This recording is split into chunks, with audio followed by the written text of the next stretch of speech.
Bonjour à toutes et à tous, j'espère que vous allez bien. Alors aujourd'hui, on se retrouve dans une nouvelle vidéo où, comme vous l'avez vu dans le titre, je vais me raser le visage. Alors pourquoi j'ai décidé de me raser le visage? Alors ça fait plusieurs influenceurs, make-up artistes que je vois qui se rasent le visage. C'est quand même assez courant dans le monde du maquillage. Et je m'étais déjà épilé 2 fois le visage et effectivement j'aimais bien. Tout simplement parce que moi j'ai quand même un duvet ici qui est quand même assez épais. Ça se voit très fort sur les photos, tout ça c'est un véritable complexe, je déteste ça. Je m'étais déjà épilé 2 fois le visage, mais le problème c'est que ça me donnait des réactions. J'ai eu plein de boutons ici qui ont pris quand même pas mal de temps à partir. Donc je n'ai plus renouvelé l'expérience. Mais ici malheureusement mon duvet avait repoussé et ça me complexait vraiment. Il fallait vraiment que je fasse quelque chose. Donc j'ai commandé des rasoirs spéciaux pour le rasage de visage. D'après les make-up artistes, se raser le visage permet donc une application du fond de teint qui est plus facile et une tenue plus longue des produits. Alors je vous vois déjà arriver avec vos grands cheveux en mode oh, tu rases pas le visage, ça va repousser plus d'épais, tu vas avoir de la beubare, machin. Non.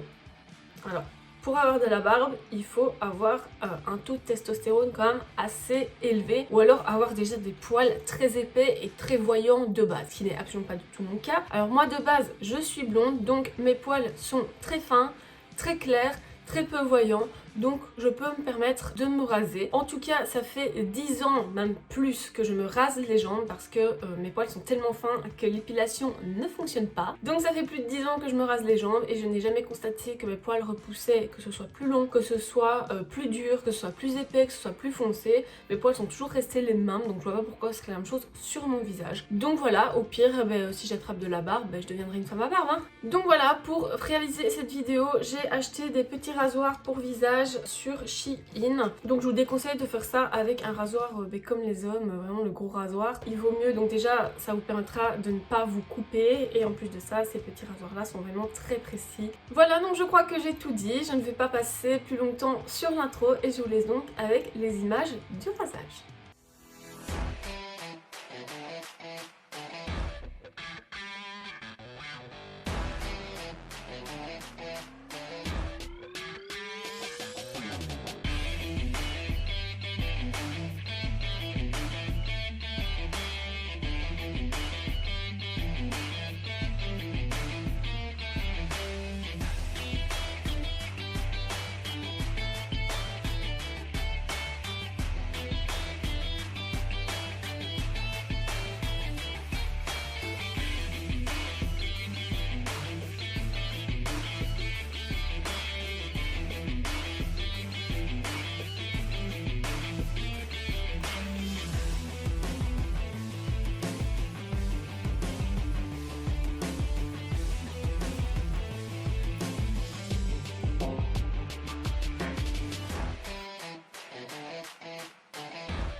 Nous revoilà donc 3 jours plus tard après le rasage. Pourquoi 3 jours plus tard? Tout simplement parce que je voulais attendre de voir si ma peau faisait une réaction. Donc je ne me suis pas maquillée pendant 3 jours pour voir comment se portait ma peau. J'ai fait des soins, donc comme vous l'avez vu, j'ai fait un masque. Et puis j'ai continué à faire ma skincare routine. Si vous voulez en savoir plus sur la skincare routine, je vous mets ici le lien vers la vidéo sur laquelle je vous explique tout ce que je fais tous les jours sur ma peau. Donc voilà, j'ai vraiment pris soin de ma peau pendant 3 jours et je n'ai eu absolument aucune réaction, contrairement à quand je m'épilais. Au niveau de la repousse des poils, je sens déjà que les poils repoussent un petit peu. Ça ne pique absolument pas du tout, donc je vous rassure, je n'ai pas de barbe. Je sens que la repousse est très douce, donc mes poils ne sont pas plus épais, ne piquent pas, enfin bref, voilà.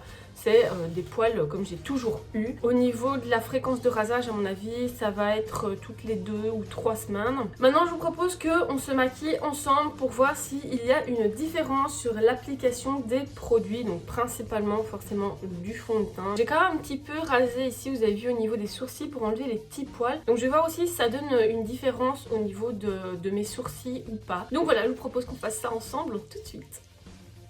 En premier lieu, je viens appliquer ma base de chez Bis Cosmetics.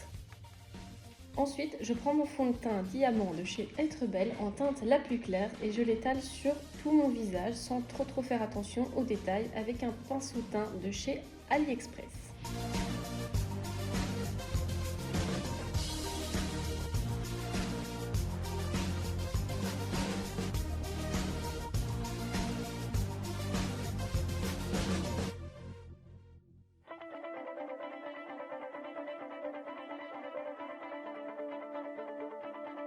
Je prends ensuite une éponge humidifiée et je viens tapoter sur tout mon visage pour unifier mon teint.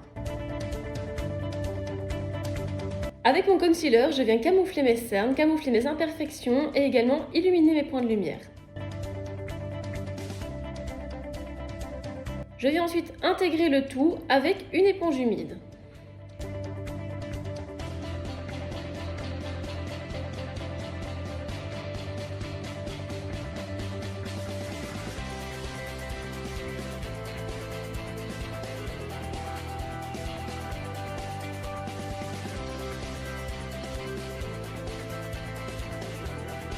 Je prends ensuite ma palette de contour de chez Griggy Makeup et je vais venir mélanger les deux couleurs du centre. Et avec un pinceau de chez AliExpress, je vais venir faire mes contours au niveau de mes joues, de mon nez, de mon front et de mon menton.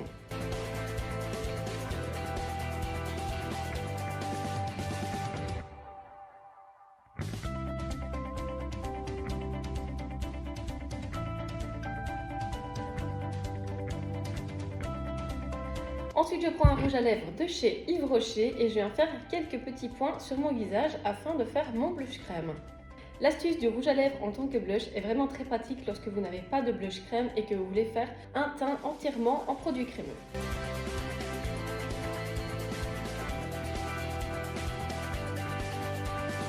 Je prends ensuite mon Born to Glow de chez NYX et je viens illuminer mes zones de lumière.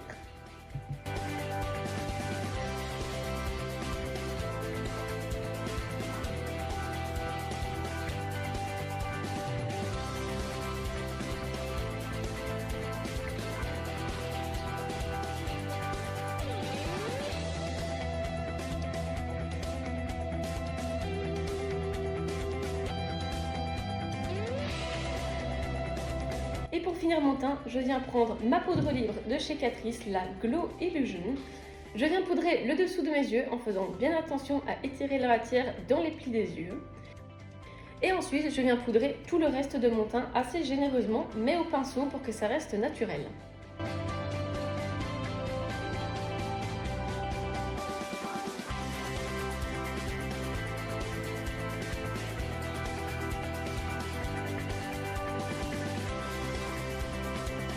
Je prends ensuite mon fixateur Fini Matte de chez NYX et je viens en mettre une généreuse couche sur tout mon teint. Je viens ensuite débarrasser la poussière de mes sourcils. Je viens ensuite les fixer et leur donner la forme que je veux avec mon gel transparent de chez Morphe. Et je viens ensuite les colorer avec mon gel de chez NYX.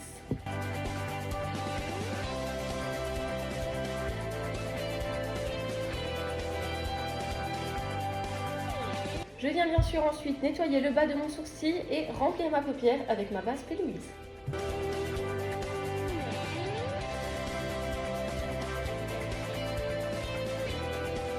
J'uniformise ensuite ma paupière à l'aide d'une éponge.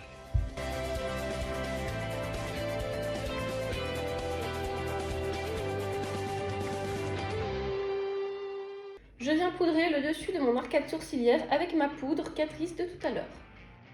Je suis maintenant prête à commencer les yeux. Je viens appliquer mon fard à paupières jaune sur ma paupière fixe en prenant comme référence mon pli paupière. Je fais attention à bien dégrader ma couleur. Afin d'assurer un bon dégradé, je reprends le pinceau avec lequel j'avais poudré le dessous de mon œil. Avec mon orangé, je viens foncer mon pli paupière en n'oubliant bien sûr pas de dégrader avec le jaune. Je n'hésite pas à reprendre mon pinceau jaune sans remettre de matière pour avoir un dégradé parfait. Je viens ensuite prendre un tout petit pinceau pour appliquer ma couleur la plus foncée dans une petite partie de mon pli paupière. L'application de cette couleur a vraiment pour but d'intensifier le pli paupière. Je viens ensuite appliquer le kaki sur le coin externe de mon œil avec un pinceau plat. Avec cette couleur, je fais plus ou moins un tiers de mon œil. Je n'oublie bien sûr pas de la dégrader avec le reste des couleurs. Je viens ensuite reprendre ma base P. Louise pour venir nettoyer ma paupière mobile. Comme j'ai un pli paupière qui est assez prononcé, je n'hésite pas à remonter au-dessus de ce pli paupière pour me faire des yeux un peu plus ouverts.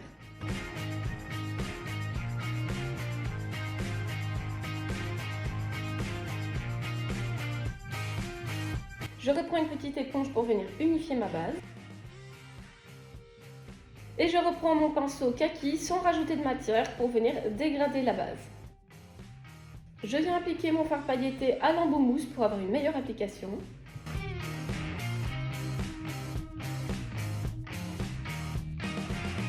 Je prends un pinceau souple, propre, sans matière et je viens dégrader le fard pailleté. Je viens ensuite appliquer mon fard blanc irisé sur le reste de ma paupière mobile. Je reprends mon embout mousse pailleté pour finir le dégradé. Je viens éliminer mon arcade sourcilière.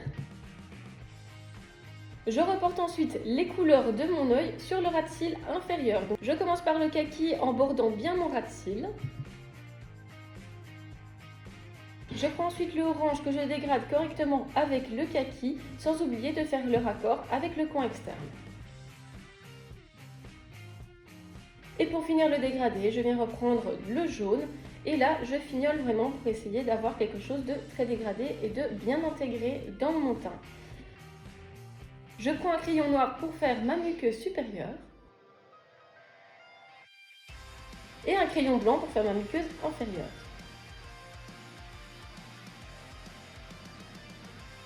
Je vais ensuite tracer mon trait d'eyeliner, cette fois-ci assez fin.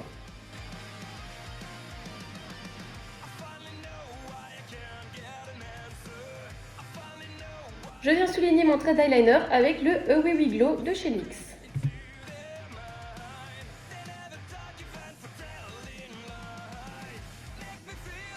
Je viens illuminer mon coin interne avec un gel pailleté de chez Revlon et je le dégrade avec un embout mousse propre.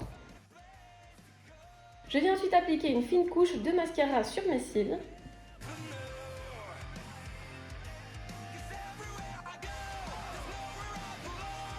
Et je viens placer mes faux cils. Pour commencer la bouche, je viens faire le contour de mes lèvres avec un crayon nude de chez NYX.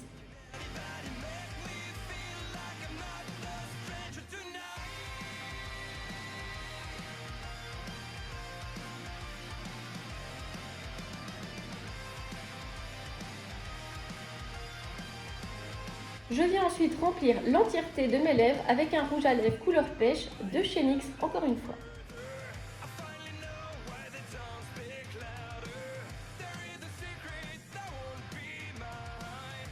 Et pour finir les lèvres, je viens appliquer un gloss de chez April Paris.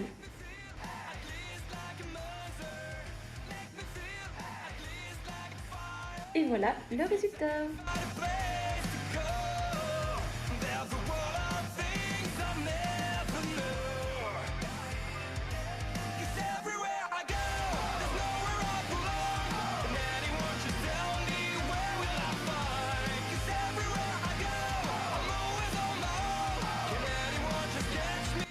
Et voilà, on se retrouve après le make-up. Écoutez, c'est vrai, je trouve que c'est plus facile d'étaler le fond de teint lorsque l'on n'a pas de poils. L'application du fond de teint, mais également le dégradé des produits. J'ai fait exprès d'utiliser des produits en crème pour voir comment se passait en fait l'application des produits, voir si c'était plus facile de les mélanger avec le fond de teint, d'avoir un plus joli résultat. Et en effet, le dégradé des produits crème est beaucoup plus facile sans poils. J'ai l'impression d'avoir un grain de peau qui est beaucoup plus net, plus joli, plus fin. Donc écoutez, pour moi c'est que du positif. Maintenant, il faudra voir à la repousse comment ça repousse. Donc je vous tiendrai au courant dans les prochaines vidéos de la repousse des poils. Dernière petite chose avant de clore cette vidéo, n'oubliez pas qu'il y a un concours qui est en marche sur mes réseaux sociaux, donc sur mon Facebook et sur mon Instagram. En participant à ce concours, vous pourrez donc tenter de remporter une des 4 palettes sélectionnées. Je vous souhaite une très bonne chance à ce concours. En tout cas, j'espère que vous aurez apprécié cette vidéo. Si c'est le cas, n'hésitez pas à mettre un petit pouce bleu, n'hésitez pas à mettre un commentaire. N'hésitez pas non plus à partager cette vidéo avec vos amis, votre famille, même avec des gens que vous ne connaissez pas, n'hésitez pas. Si ce n'est pas encore fait, vous pouvez vous abonner à ma chaîne et également activer la petite cloche de notification. En tout cas, moi je vous dis à très bientôt dans une nouvelle vidéo.